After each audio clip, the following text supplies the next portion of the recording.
Bismillahirrahmanirrahim. Assalamualaikum warahmatullahi wabarakatuh. Waalaikumsalam warahmatullahi wabarakatuh. Kembali lagi di channel kami Pondok Pesantren Tahfidzul Quran Nurul Hikmah Sungai Pinang, di mana pada pagi hari ini siang ini kita akan membahas seputar bulan Sya'ban. Sebelah kiri saya ada Buya Usman Nurul Ferry. Dan selamat datang. Di sebelahnya lagi ada Ustaz Ahmad Saroji. Selamat datang Ustaz. Ya, tidak panjang lebar, kita akan menanyakan seputar bulan Sya'ban. Apa sih itu bulan Sya'ban? Apa sih itu bulan Ruwah? Apakah ada persamaan, ada perbedaan? Dan apa keistimewaan yang ada di bulan Sya'ban ini? Baiklah, langsung saja kita ke sebelah kiri, Buya. Apa kabar Buya? Alhamdulillah baik. Saroji, apa kabar tadi? Ada kabar terus. Amplopnya mana? Belum ada. Ya Allah. Ya, para penonton juga tercampur bahasa Palembang karena moderator ini ya udah terbiasa nih bahasa Palembang. Jawa Palembang. Ya, ini kami izin bertanya ya. Oke. Mengapa sih bulan Sya'ban itu istimewa?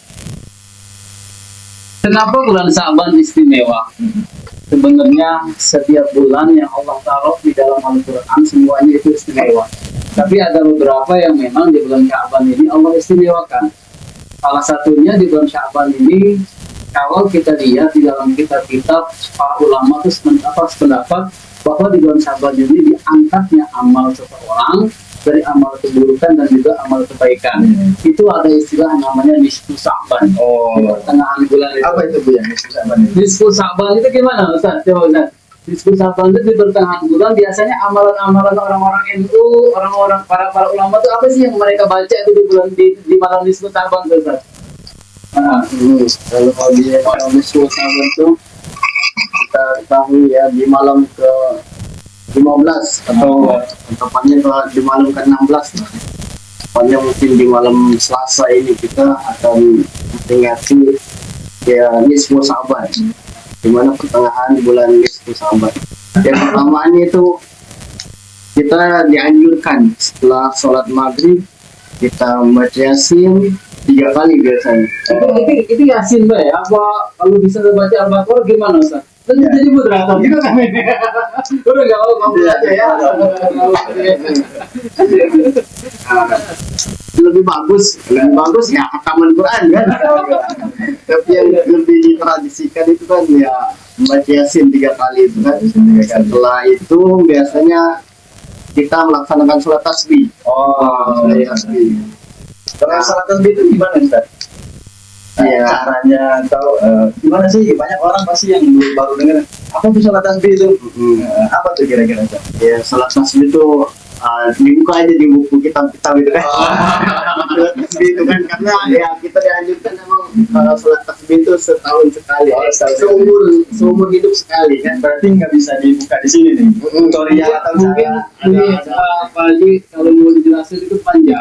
Panjang. Karena memang sholat tasbih itu kan Masya Allah Khusus ya? khusus terus itu kan baca bab khusus ya. Anda bisa nanti kita jelaskan di video tulisan sama. Tadi pesan ya, dan juga itu malam itu doa-doa orang muslim itu dikabulkan. Kecuali hanya 2 orang yang tidak. Yang pertama kan yaitu orang-orang yang syirik, dan yang kedua orang-orang yang non muslim. Berarti kalau selagi kita orang-orang Islam yang menjaga keimanan kita secara maksimal untuk stabil, insya Allah diterima dan pasti dikabulkan. Tapi nanti harus dengan keyakinan. Ya itu. Boleh lah ya. Terima kasih Ustaz, masalah. Terus ini apa Ustaz? Buya. Oke. Apa aja? Mau suruhnya apa sama saya? Dua-duanya. Biar ngobrol aja. Apa aja sih peristiwa penting di bulan Sya'ban ini? Ada nggak kira-kira peristiwa penting di bulan Sya'ban ini? Karena Masya Allah bulan ini ya tadi termasuk bulan yang istimewa di bulan-bulan yang lain. Boleh Bu ya dijawab? Oke. Jadi kalau peristiwa penting di bulan Sya'ban ini karena saya ini basicnya habis Quran. Kita harus dinikmati. Ya, insya Allah. Ini juga sama sebenarnya habis Quran. Iya. Karena kalau beliau-beliau tawadu. Iya. Ya, lain dengan kita berpesona untuk menjadi semangat untuk orang lain. Kira-kira macam itu ya kan? Nah, jadi apa saya manggilnya? Pak Haji apa Pak Haji? Moderator. Moderator, oke.